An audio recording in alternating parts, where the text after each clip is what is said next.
State Senator Lee Bright of South Carolina has decided it's God's will, not my words, his words, God's will that he run against Lindsey Graham for Senate.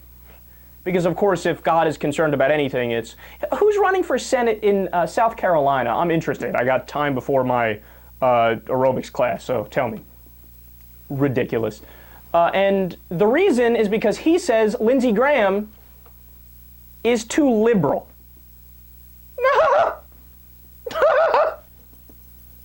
Who are you? Lindsey Graham too liberal? Lindsey Graham, for those of you who don't know, is one of the most authoritarian senators in the country.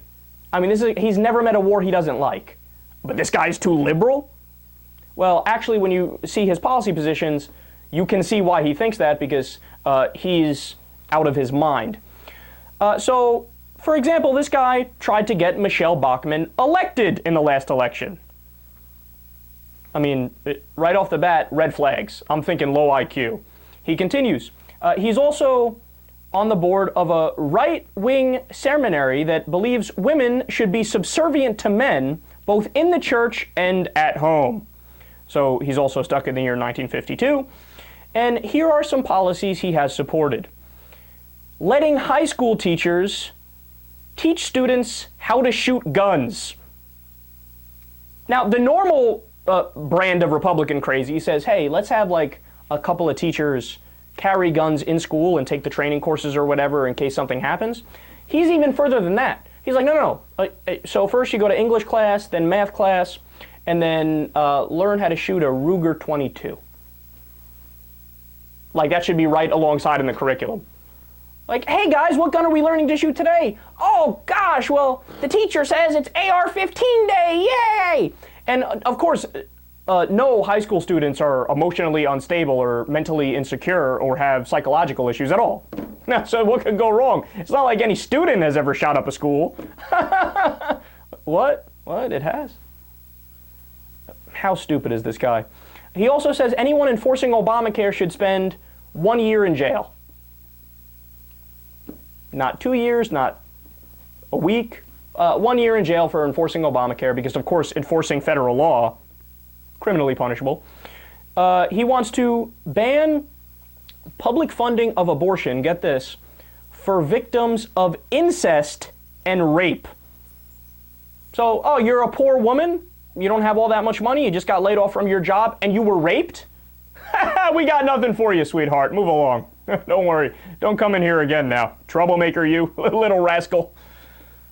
Disgusting. He also opposed funding for rape crisis centers. Stay classy. But the GOP is like, there's no war on women. Really? Closing the rape crisis centers, telling them even if you're raped and you're poor, we're not going to give you a dime for a morning after pill or anything. No. But of course, no war on women. He opposes Sharia law, because Sharia law is about to take over South Carolina any day now. I mean, they're ready to, storm the state building there.